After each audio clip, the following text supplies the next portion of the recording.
Mark Connors, and welcome to another exciting edition of Backstage Pass. Today is Wednesday, January 30th, 2013. And you guys know that we have been helping all kinds of musicians on our show. We help rock musicians, country musicians, any kind of musician. You know, if you've got a band out there and you're a singer and what have you, we're always trying to push you guys. But you know, this real interesting thing came up while we were out in Los Angeles, and we were helping out a hip-hop band and a rap band. And a subject came up that kind of just caught my attention. And I didn't know what to say other than, well, you know what? Maybe we can find somebody that really knows what they're talking about these young men and the comment that they made and what that may have meant and where we're going to go with this. That just kind of blew me away when I heard. And as you guys know, there's also a gun ban getting ready to hit the United States of America because President Obama, he signed a new world order treaty with the rest of the world, and that requires for America to be disarmed. Now, here's my big question. While we were out in Los Angeles working with this hip hop band and these great guys, they were so talented and everything, it shocked me when I found out that these great guys that I was hanging out with all day long, they were nice, good, loving men from what I saw. They had families, they had kids, they had neighborhoods, they had lives. They lived their lives every day. And I saw these talented guys and these dancers and these, they had some tattoos on them and everything. They were so polite to me and everything. And then at the end of the day, I found out that all of them, every one of them, were in gangs. That they were from the hoods. And that impressed me even more because I got to see that, man, there's something out there that is helping these people realize that, these young guys that are in trouble all the time and they're living one hell of a life, man. I'm telling you, a hard life, people. And there's people out there that are trying to help them all the time. Right? So I ran into this fantastic guy. I looked him up on the internet. And he's out there. He's busting his butt for these young guys in these gangs and these hoods. And, he's an ex-gang member himself. And he also, we'll find out a little bit more about him in just a couple minutes. His name is Dr. Joseph Jennings. And I believe that he can fill us in on a lot of this stuff because he's the guy that, we can ask these questions. Because the one thing that hit me that day, that really hit me, is, it blew me away, was a gun ban's coming. Uh-oh. Wait, if the gun ban's coming, and there's gangsters out there, and there's bad guys out there, and there's good guys out there, and the good guys give up their guns because for freedom and for to have peace, what about the bad guys? So see, that's my big question, and that's what's been hitting the radio show here for the last couple of weeks. People have been asking, wow, what's going to happen when the good guys give up their guns?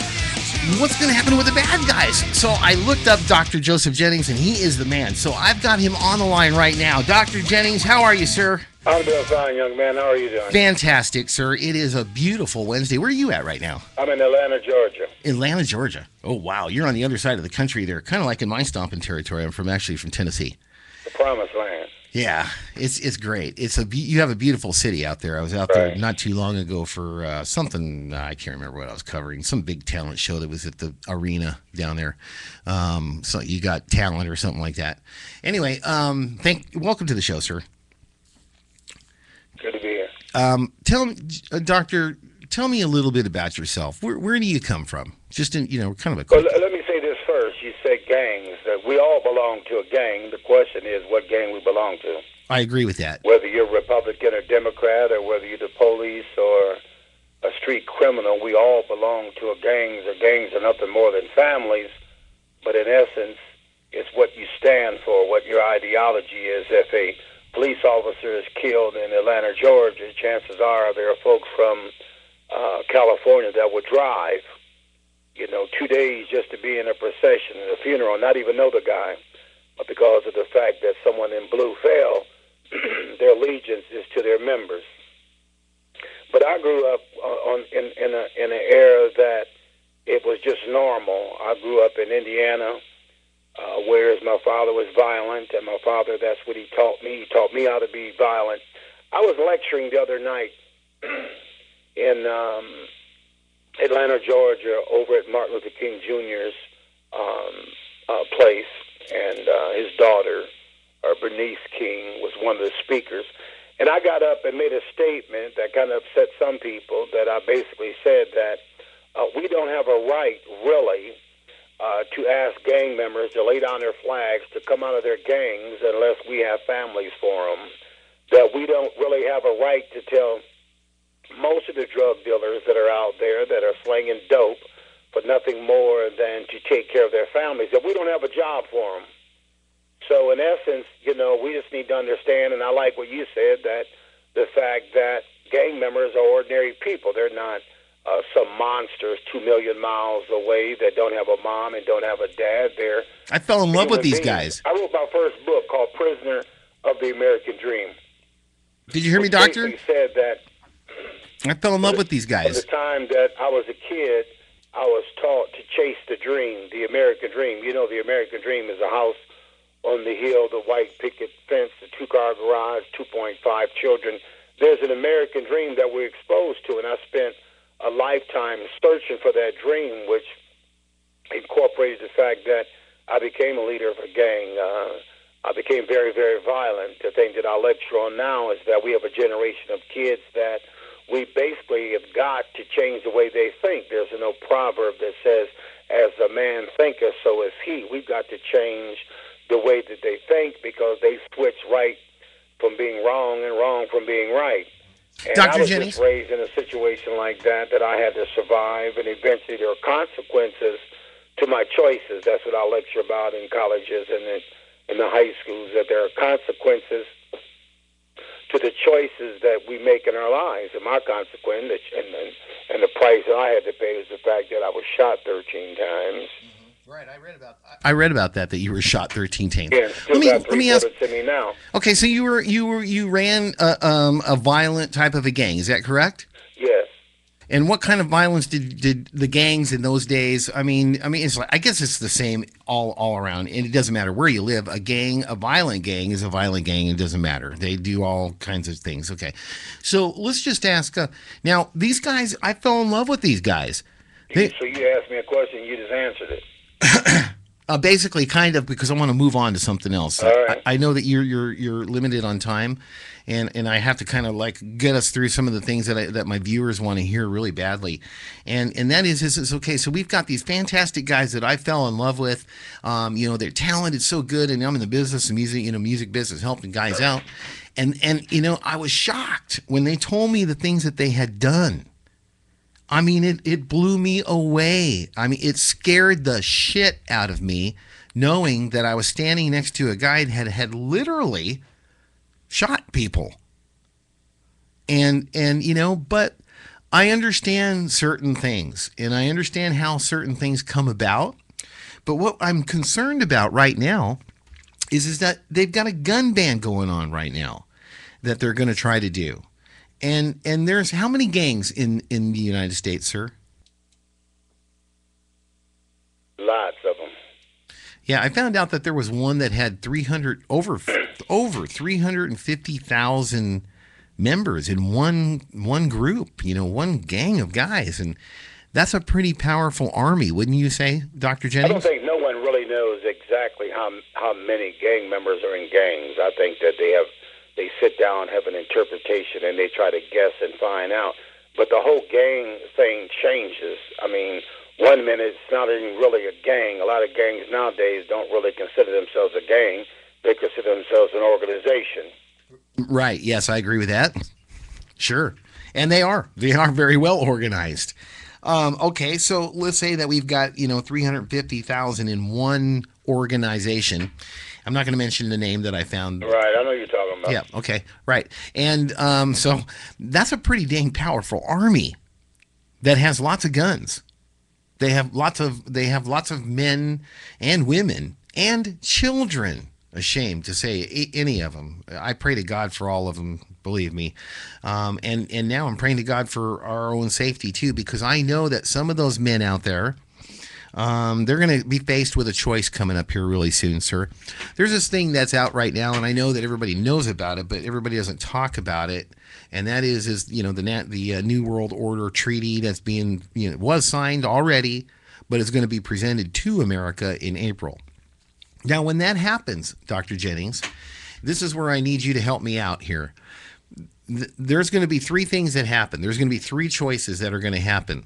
And it's going to involve these young gentlemen that I just totally loved being with and handshake, gave a hug to when I left that night. But I found out also that they would kill me if they had to. But then again, I would do the same if I had to. See, so I understand that if you have to thing.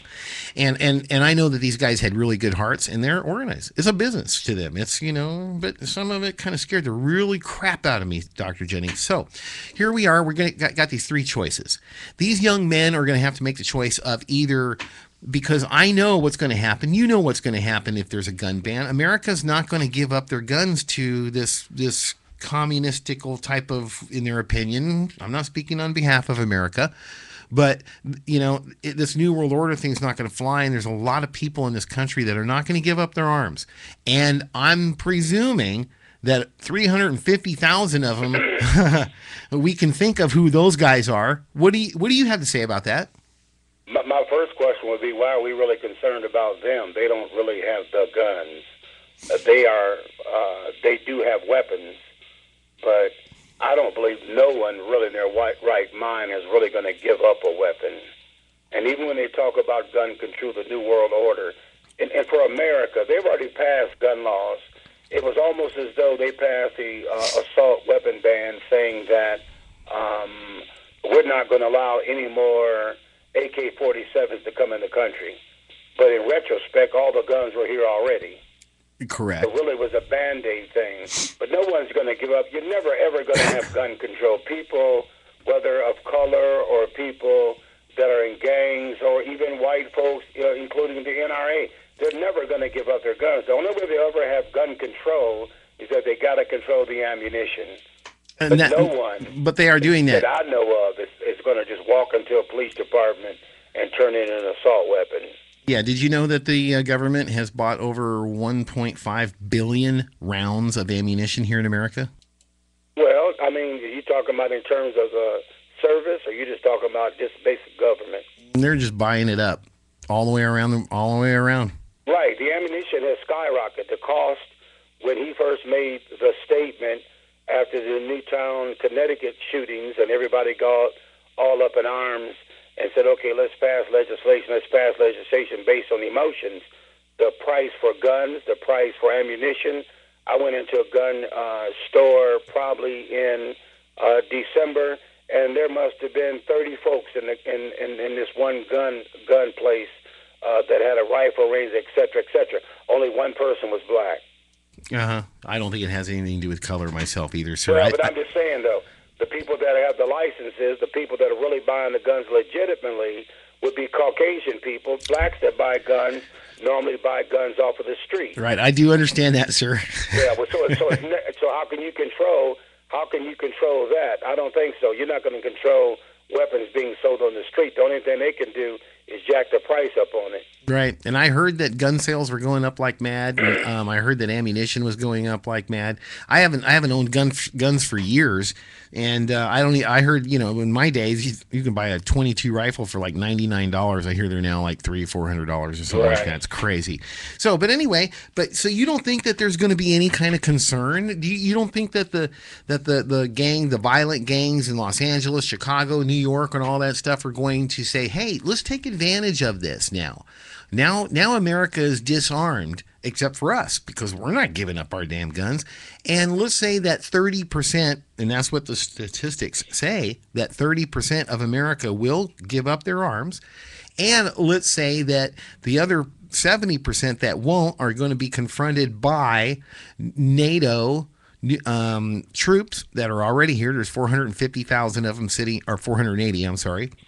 sitting here in America waiting for this order, supposedly, of a martial law because we're not going to turn in our guns, supposedly. And what do you think these guys are going to do in the gangs?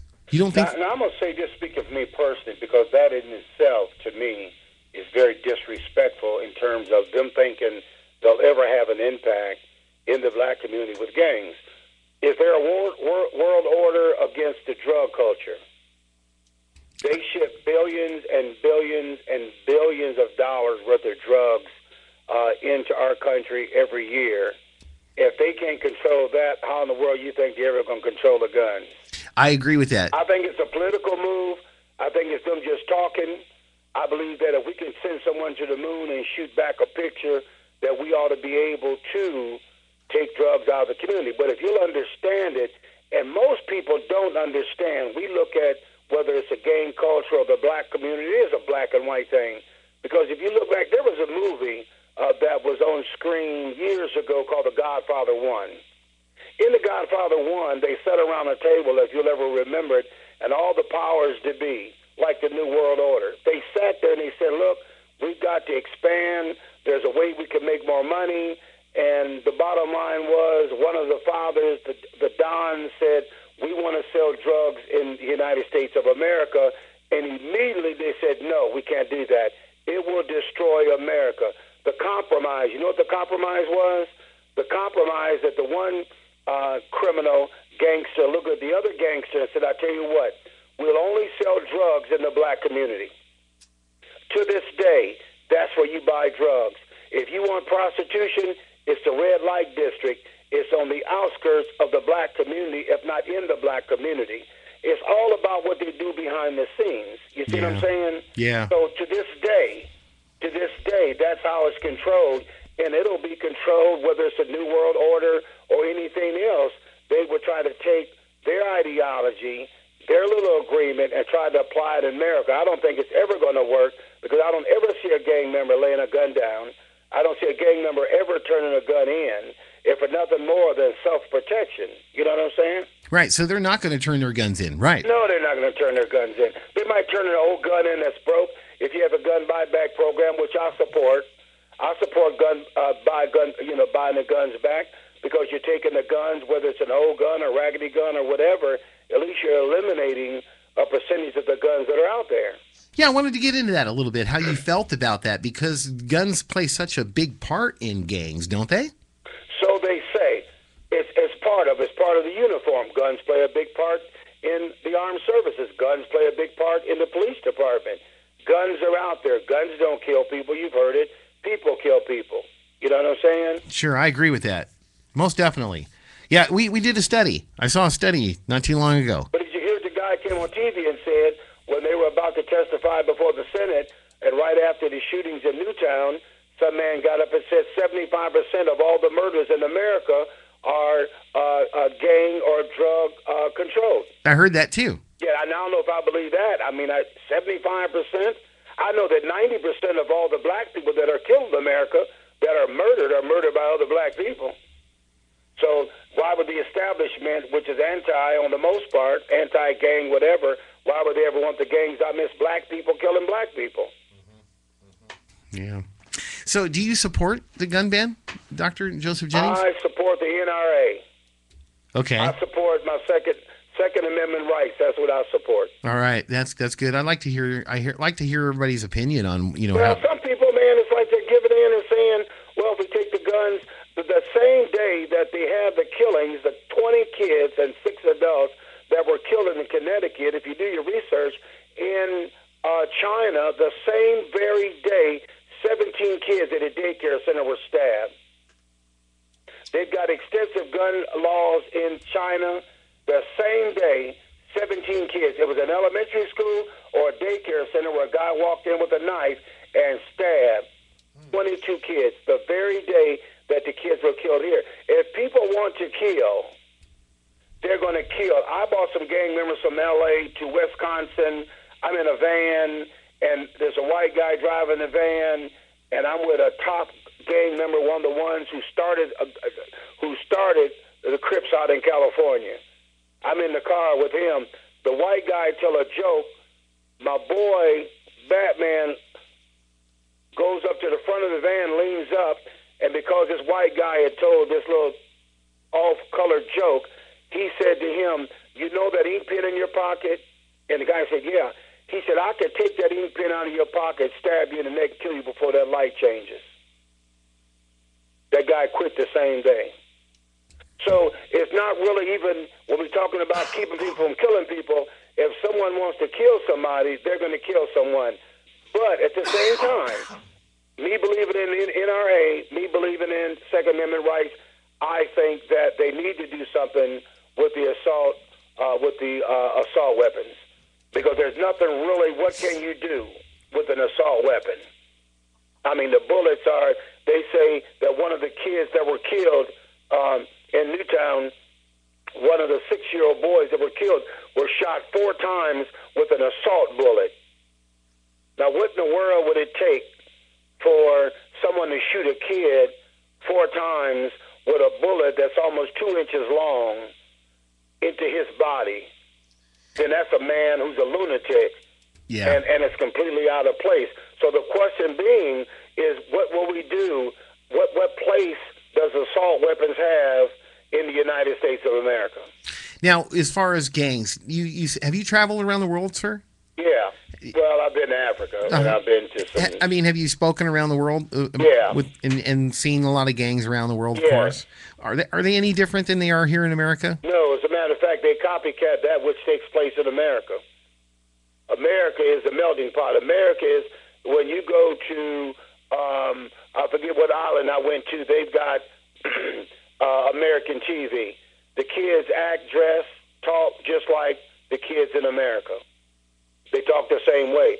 So the whole thing is, how do they learn? They learn by the television. They learn by the internet now. I tell you who we ought to be concerned about. I would say, as you read and do your studies or whatever, you take a white gang member and a black gang member, and a gang member go do a drive-by and go to court, get caught, go to court, and he'll cry in the courtroom. A white gang member is very, very extreme, being the fact that, remember, the whole gangster mentality. You don't have to say, I'm a Crip or a Blood to be a gang member. But the white component, a Timothy McVeigh, a Jeffrey Dahmer kidnapped, killed, and then ate. You know what I'm talking about? Yeah. So it's a different mindset. A person of color, get to court and plead and cry and do whatever he's got to do. You know what I'm talking about?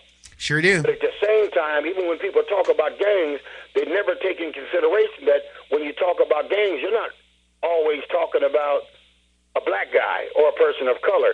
When you talk about Ice-T in California, up until Ice-T put a cutout, there was rap music at birth itself, kind of out in L.A., with all the cussing and profanity and all the violence, et cetera, and the people in the black community went to the powers that be and said, look, no, we need to shut this down. And the powers that be's response to that was, well, it's just part of your culture. Well, that's a lie.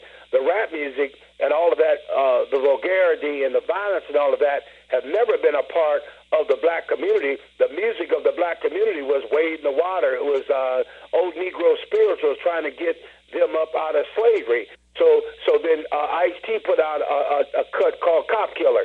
You find out when he put out Cop Killer, there was an outrage, just like there's an outrage now about assault weapons. There was an outrage, and the powers that be said, wait a minute, stop.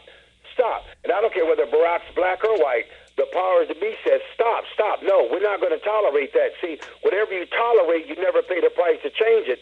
They did a survey, and they found out that 85%, and it's real to this day, 85% of all the rap music, hip-hop music in this country is bought by white kids. And then it was too late. Wow. But they have a mindset now, it's a twisted kind of gangster kind of attitude, but they've been programmed by some music that should have never been. And even those that are listening now, I understand rap, gangsta, all that kind of stuff, but it's not ever edifying. If it's talking about us killing each other, if it's talking about us killing kids, if it's talking about about killing your mama. I'm saying that that's wrong, and they've got to change the way that they think, or we're just going to destroy a whole culture of people. That's my opinion. Is there anything that you could possibly relate? Because we got just a couple more minutes with you, sir. I know you're a busy man. Is there anything that you would think that the gangster? It doesn't matter what color. I understand there's white gangs. There's all kinds of gangs, Chinese gangs and Japanese, the whole shebang. What do you think that they would say to the average American public if they had 30 seconds to speak to the American public? What do you think that they would say? They could say it in 5 seconds. I'm sorry? I said they could say it in 5 seconds. Sir, I'd love to hear that. Respect me or fear me. Okay. That's fair enough, isn't it? Yeah, it's fair. Yeah, it's fair. Like I'm saying, brother, if we don't look at them as being human beings, if we don't respect them for who they are, if we don't give them opportunity, if we're not part of the system. That's why Malcolm X was so powerful. He said, look, I'm not going to sit at the table and everybody's eating but me. He said, by any means necessary, I've got to feed my kids. And that's the bottom line to them. It's not that they're evil people. They're human beings trying to survive off the crumbs of the table of our society. And we expect them to grow up and live happily ever after, and they're never given a part of the American dream. They're never given a job. They're still, 40 years behind. Even when it comes to voting, people get upset, well, how come you don't vote? Well, wow, it wasn't until 1964 that you ever even allowed black people to vote. We got black gang members walking around with no hope.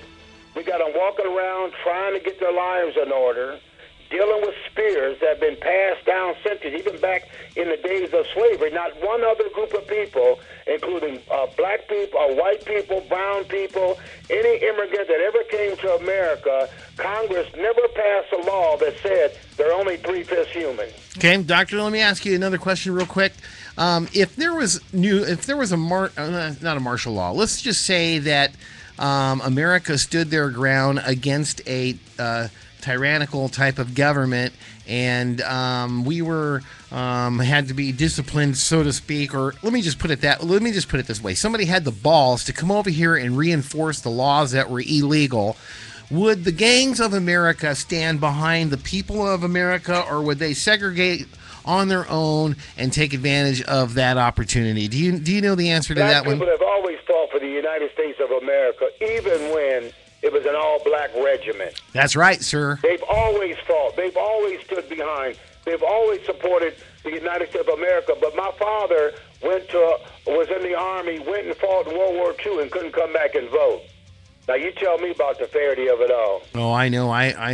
Sir, I understand. And I know nobody want to talk about that. They don't want to talk. They just want to look at a gang member. That's why I wrote a third book, Black Man, White Man, and Tell the Two Friends. It's almost as though people want to talk to me, but they don't want to feel me. When you see gang members and all the rest of them, you see them, but if you really talk to them, you'll find out that there's a lot of anger. There's a lot of hurt inside of them. But one thing, brother, and you put this, and I know you're going to be cutting up the tape, but you put in this, they've always been supportive of the United States of America. Sir, I'm going to tell you right now, everything that you say to me on this show will not be touched. Not at all. I want you to free speech it out. If you've got something you want to say right now to the world, sir, you please do. And no matter what. That's what I've been saying. That's what I've been saying. I think your concept, I think that the topic of the show, all that stuff is good. I think you picked a real good person to call, because I'm not going patty cake. I'm not going to try to win no listeners, whether it's pro or anti. Whether a gang member's listening now, they know. Look, the 21st century Klansman in the United States of America is a gang member because we're killing each other. And there needs to be a call to stop it. There's no code anymore. There are gangsters out there. There's no code. Man, it was never about killing kids and keeping grandmothers locked up in the house where they can't come out at night and walk in their own neighborhood. And it's a whole group of them out there that really has to change the way that they think. What could we do as America to help that goal?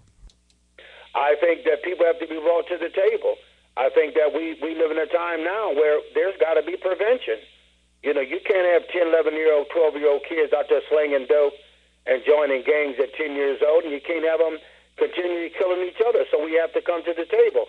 We can't wait for 20 white kids to get killed in Newtown, Connecticut. Okay, that's fine. But, man, what about the thousands of black people that are killed every year? And there's no outrage. It's almost as though our country tolerates that. It's almost as though people of color, on the most part, don't have value. They don't have value. One little baby got killed in Florida, Casey Anthony. She got acquitted. By the legal system, she got acquitted. But yet they still hold her accountable for killing her baby. One baby. Outrage. One baby. One white guy killed a black guy in Orlando. One person killed. Look, and there's outrage, but it's part of life here now, and we just need to change the way that happens. That's all. Yeah, I agree with you, sir. I do. I want to thank you so much, Dr. Joseph Jennings, for being on my show. It's an honor, sir, because, you know, when I read about you, I could tell that you're a good man. You've been there. You've done that. You have a lot of knowledge. You have a lot of skill. You have a lot of experience. You have a lot of wisdom. And you've given your life to basically helping these kids. And I'm all for that, now, sir. You know I used to live in San Diego. Oh, really? Where'd you live at? I had an office in La Jolla and a home in University City. As a matter of fact, I'm going to give you a couple of names. Make sure you post up my website, josephjennings.com. josephjennings.com. Everybody, you jot that down real quick. Or my Facebook is Dr. Joseph Jennings. Okay, Dr. Joseph Jennings. And I'm going to have my staff call you back, and I think there's a couple of people, if you ever do any other interviews about anything, there's a guy that started that gang you're talking about. Mm-hmm, There were 10 in 1969, 1970.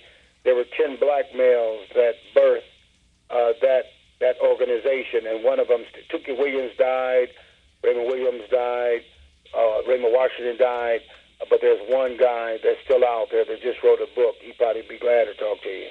Really? Yeah. You got to tell him I said, you know, I have to call him and let him know. Matter of fact, I have to go through one person. But I'll give you two numbers. You know, they need to have a voice. You know, not many of them are around. You know what? We want to be a voice. We want to be a voice for everybody. It's a free speech zone, and this is America. I'm telling you right now, sir, I have reasons why I'm a very patriotic kind of man, but I know this.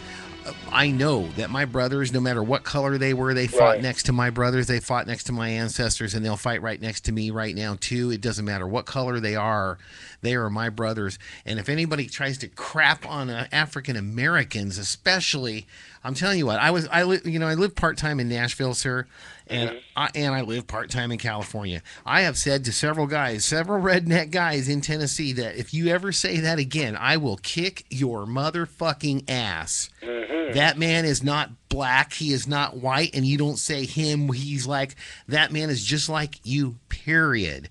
Right. And I won't have anybody around me. If you said that crap in California, you know what they do to you? The white people would beat your ass. Mm-hmm. They would, man. I'm not all for that. So, sir, I really support what you're doing, and I want to be a voice for you guys.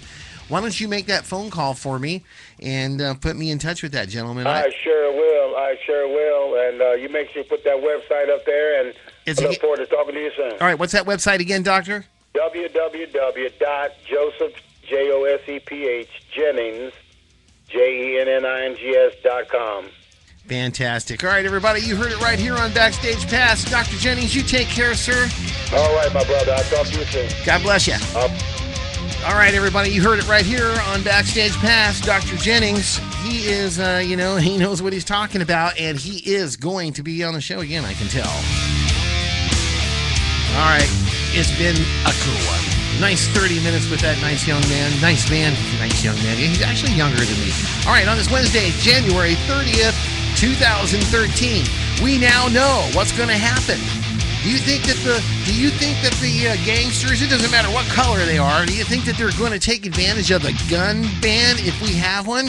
Come on, message me and let me know what you think, and then the next time I talk to this guy, do you know who he's talking about getting me on with? Do you guys have any idea who he's talking about putting me in touch with that has to do with these gangs. Remember that gang that I told you that has 350,000 whatever, 300 whatever it is now? That is one of the founding fathers. What do we have here? Somebody coming in all at the last minute here. All right, stand by here 1 second. Everybody, thank you so much for giving us a call right here on Backstage Pass. We will be right back after this. Take care.